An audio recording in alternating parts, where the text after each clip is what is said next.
Well, I've just watched George's very, very kind words. Always get kind words from George because he's a kind man.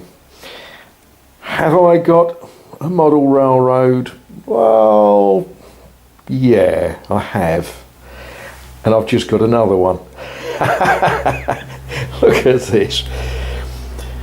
Now, those of you that don't understand English, that is £2.99, what's that, $4?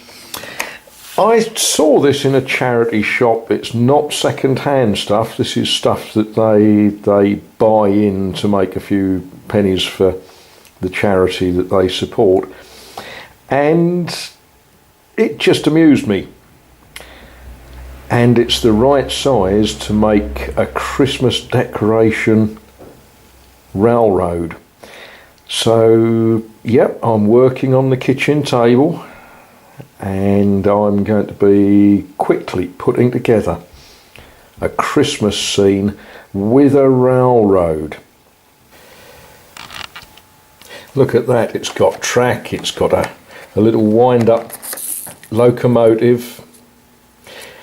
I'm not too sure about what railroad the B and TAR is. What's that? The Baltimore and Texas Atlantic Rail. Oh, I don't know. B and TAR. Oh, whatever. And of course, some of you would call this a caboose, I guess. It's a comical little thing, isn't it? But yeah, the project is to very quickly make a Christmas scene railroad. Not quite sure how to work the nativity scene into it, but we'll think about that. Right, this is good. Look at that. Model railways. Yeah, okay, I know what you're thinking. But it's green energy. There's no electric used to drive that. But what I need to do next, I've got two problems. The first is I need a jar to store some dye in. I need a jar, and I also need to sort out my dinner for tonight. Now, I'm a great believer in solving two problems with one action.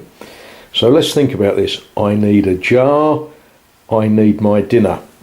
So what better than if I have stewvlees for me dinner? Stewvlees. Carbonade flamande. That's interesting. It's in Dutch and it's in French. Flemish stew, and it's only a one-person size jar, so sorry, you lot ain't gonna share. That's dinner for tonight, and a paint dye stirring jar for tomorrow. Two problems, one solution.